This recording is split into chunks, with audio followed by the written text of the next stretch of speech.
Video 500, William Hovey Smith. Hog ball fries and testicular delights, a la Julia Childs. William Hovey Smith, 2016. This is Hovey Smith with Hovey's Outdoor Adventures. And this is our 500th YouTube video. I promised you something special. And yes, we're going to give it to you. Now you should be warned that this concerns all things testiculatory. Yes, testes, balls, Rocky Mountain oysters, lamb fries. Yeah, that's exactly what we're going to talk about. Now all this sort of stuff came to my attention about a decade past when I was an editor for a magazine called Guns and Gear. And I received this t-shirt.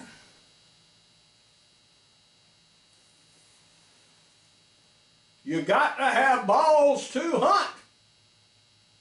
And this was from an outfit called Scent Sling.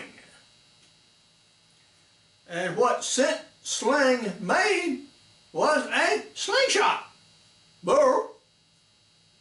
And what they sold were biodegradable balls that you sat in your deer stand and you actually shot out there in the nether regions to scatter your scent in places so you didn't have to walk there. Yeah. So that gave me an idea that sooner or later, yeah, I was going to do something with these. Well, I did write up an article at the time for the said magazine. But I also thought about more nefarious things to do. Now I had been and worked in the West for years, and I was very familiar with Rocky Mountain oysters. And in fact, I had some, well, just last year or year before in Kellogg, Idaho, as a matter of fact. And these were derived from calves, typical in the West. Now, if you ever saw this hilarious movie by Chevy Chase, yeah, now he is exposed to something they call lamb fries. Yeah, the testicles removed from lambs. All right, and he had experiences with those. Well, for those of you who are not of an agricultural or rural origin, here they are, right here. Yeah. These are from hogs. They're from boar hogs. And how do I know?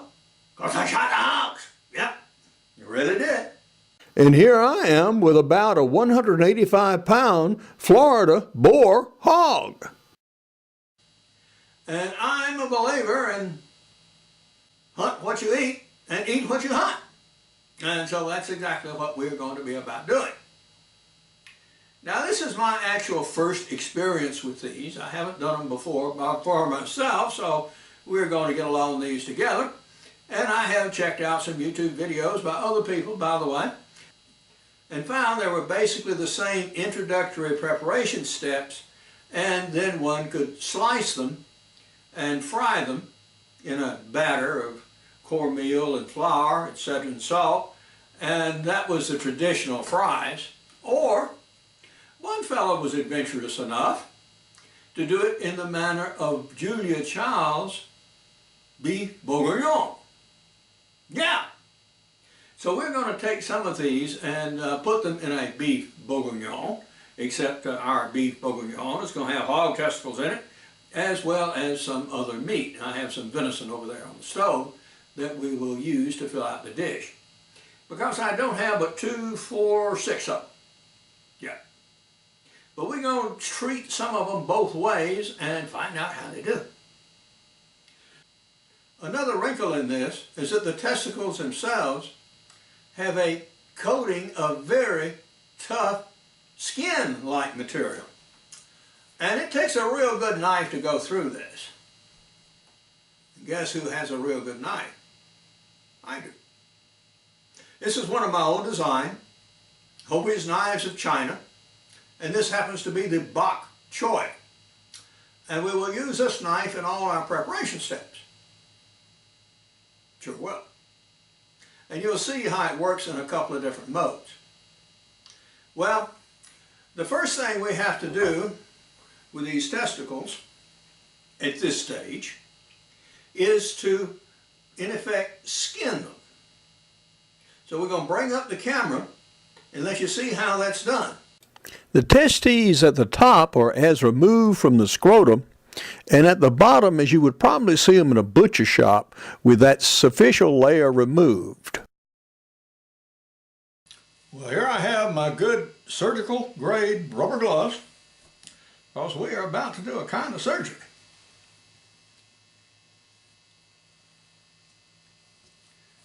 Now this is the testicle as you would buy it from a butcher shop if you were able to do it. And yes, you can. There are butcher shops that have them. Now, the skin that I'm speaking of is right here. You can see the blade sort of pricks under it like this. And this is tough stuff. And it takes a while to skin this back from each testicle. The testicles are sort of hard to grasp, so you don't want to puncture yourself with your knife either. But you go under your skin like this and get it started.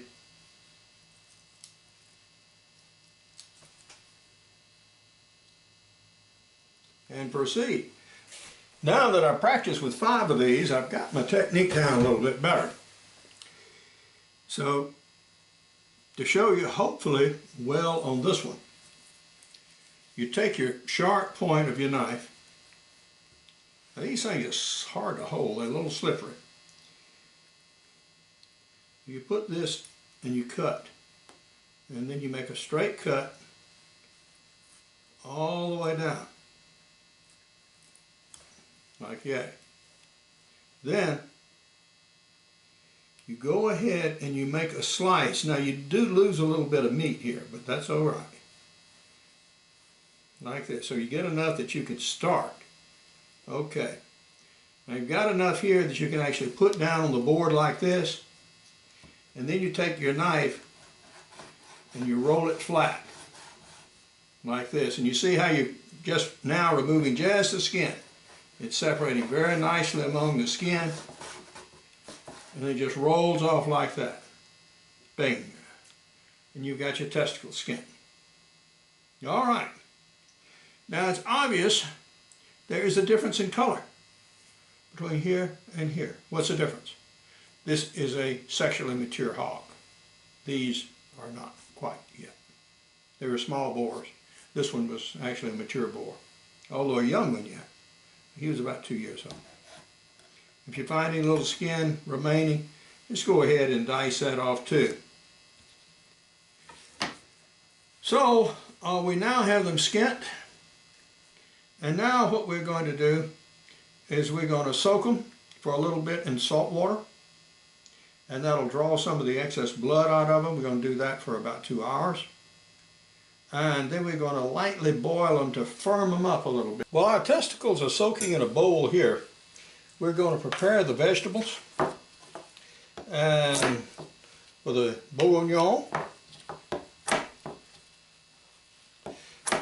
Now, what the French would do is everything in this bowl over here would go in a pot on the back of the stove.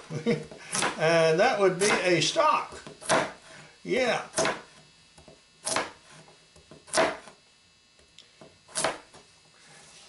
These are old carrots.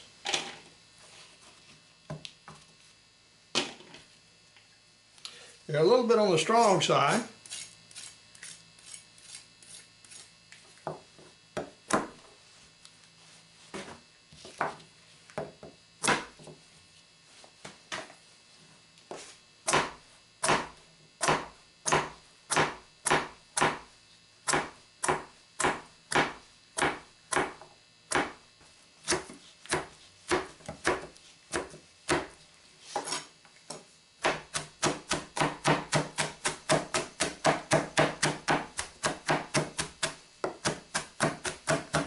Okay, that gives a very nice slice, very nice dice. Okay. So now we have our onions.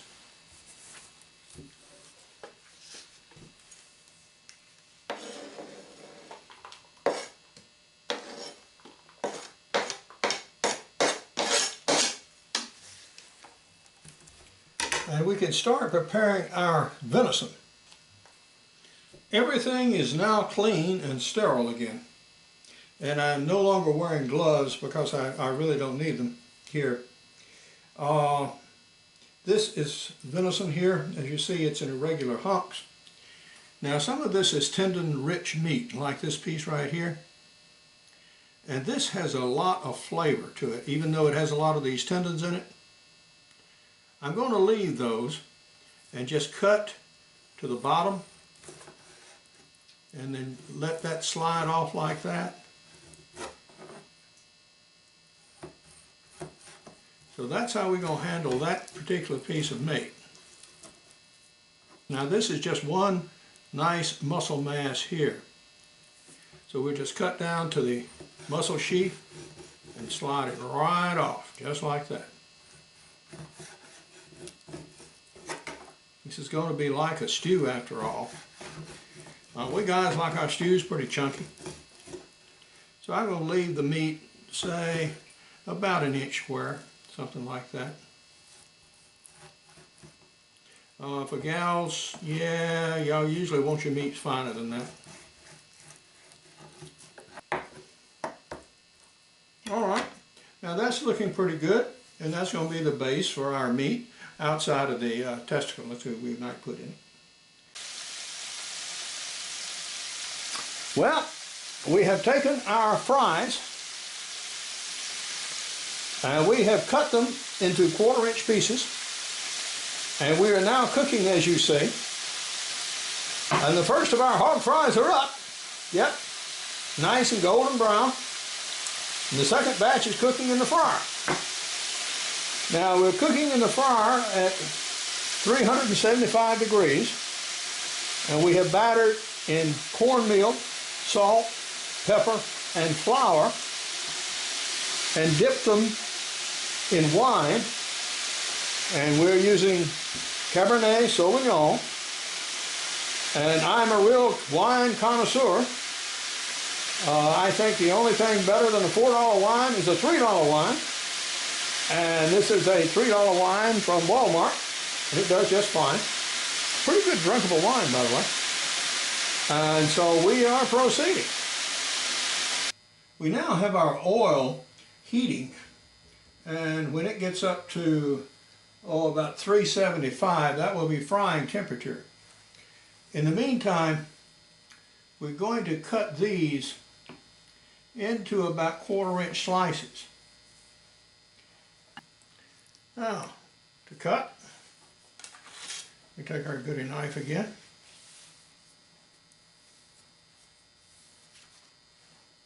Give it a few strokes with the steel. After all, it's been doing a lot of work on this cutting board, and each time it drags against the cutting board, it of course dulls a little bit. And this is a carbon steel knife. It's not impervious to being cut dull. So yeah, any good chef would occasionally touch up his blade. These are not lifetime knives that you sharpen once and then never do again. As a matter of fact, there's no such thing. All right, a nice cut. This is a little rubbery.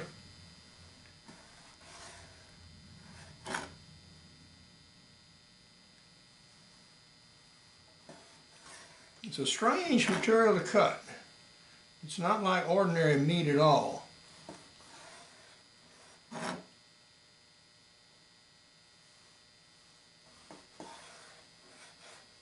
What does it smell like? Well, nothing much in particular. A little bit like pork. And despite common and popular belief, it smells nothing of urine. As a matter of fact, if you have anything that smells of urine around and among the testes, that animal had a very serious problem. No, the urinary tract is altogether different.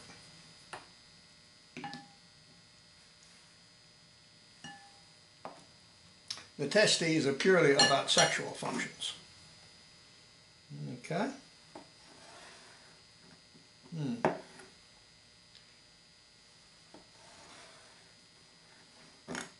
The younger ones slice very much easier. Not surprising, I guess. So these will be the tenderer of them.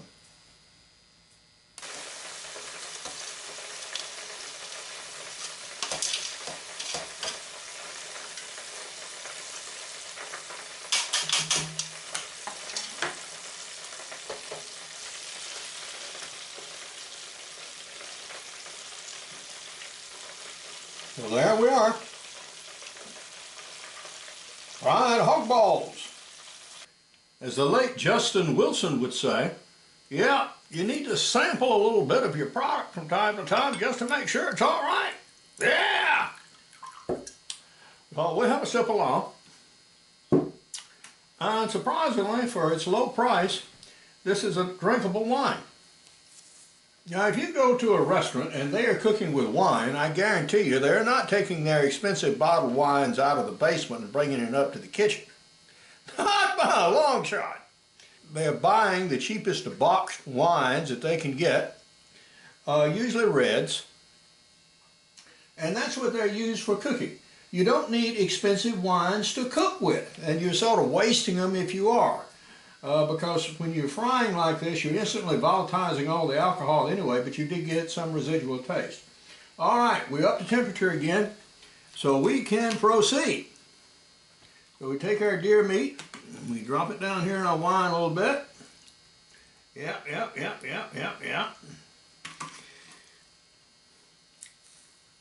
Okay. Let's sit there and stew for a few seconds and work it. Yep.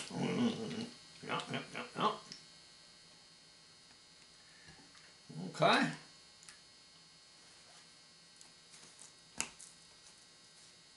Put it in our flour and cornmeal and salt. Okay. Piece is nicely coated here. All right. Just drop those in. Making sure you don't drop your fingers in there either. Fried fingers don't do well, by the way. It takes an awful long time for them to heal. Now about Julia Childs. Julia Childs was probably introduced to various types of Rocky Mountain oysters that she might remember at about age 5, I would imagine, if not sooner. Because remember, she was from Texas. She was a Texas ranch gal. So she knew all about this kind of stuff.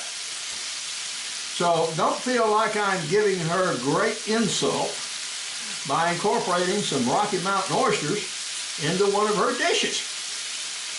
Because if she'd thought about it, she'd probably done exactly the same thing if in fact she did not.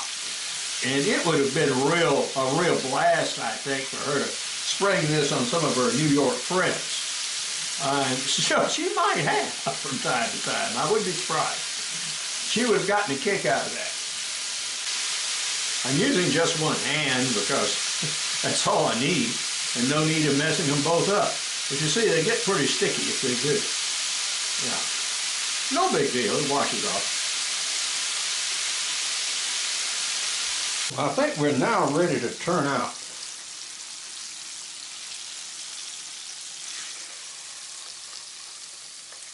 Yeah, that's fine. Remember, we're going to cook this more anyway. So I'm going to call that one good.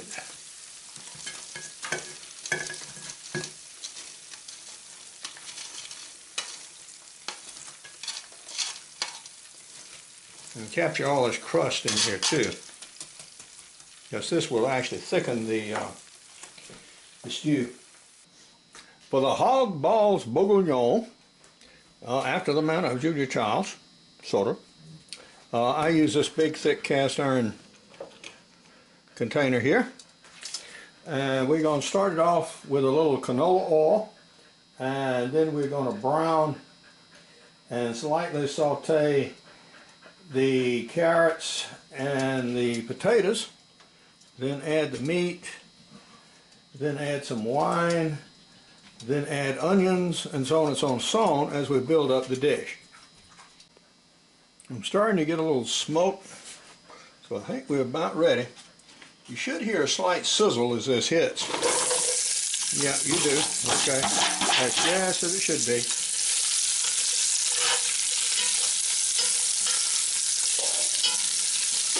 We start adding some meat here. So these are some of our hog balls.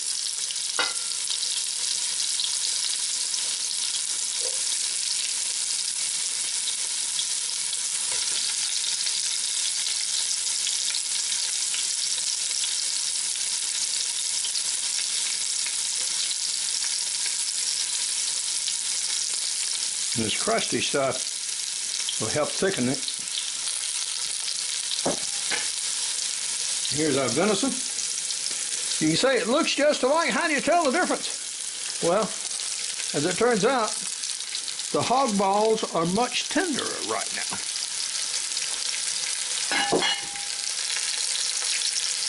And now we can add onions.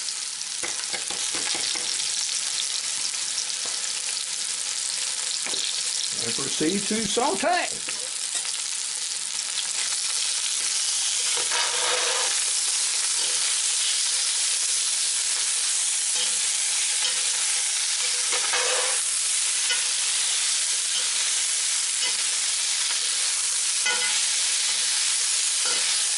You want to let the onions get somewhat caramelized, but not completely at this stage. The onions are starting to get just about transparent.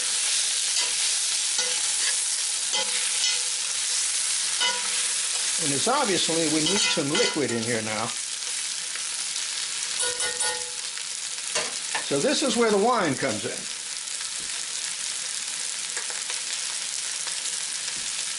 Now this is what I use to dip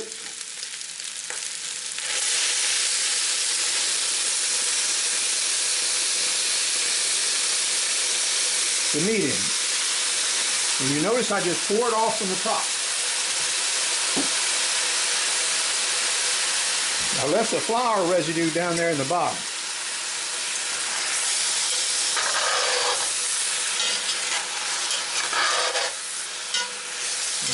Okay.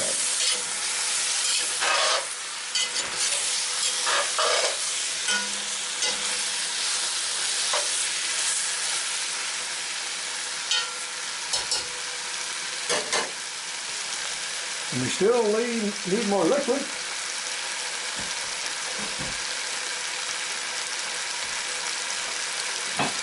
And we finish off the rest of the bottle.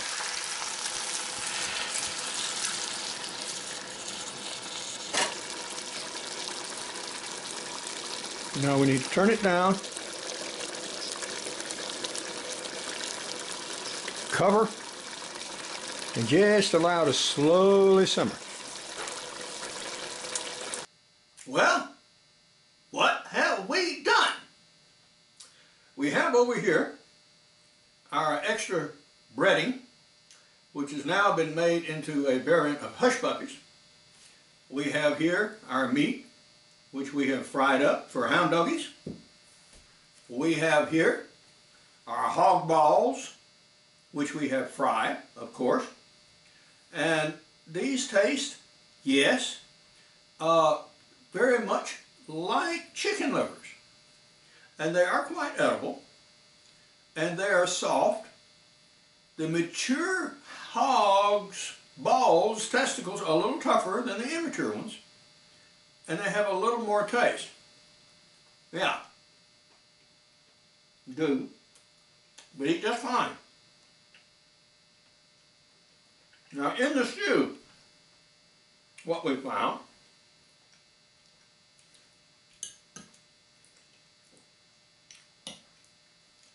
and here we go. There's one right there. Get those from the mature hog, again, a little more chewy. but these are less chewy than actually the venison, which was treated exactly the same way.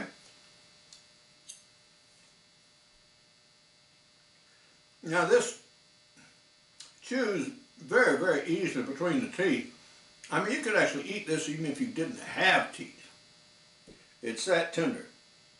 Now, so far as the regular venison goes, here's a piece right here.